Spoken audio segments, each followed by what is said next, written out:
আসসালামু আলাইকুম everyone, welcome back to my channel Sadia Sultana's cooking world.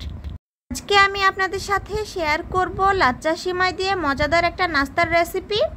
প্রথমে একটা বাটিতে 1 প্যাকেট লাচ্চা সেমাই নিয়েছি, তারপর একটা ডিম ভেঙে দিলাম, তারপর দিচ্ছি চিনি, 1 চিমটি লবণ।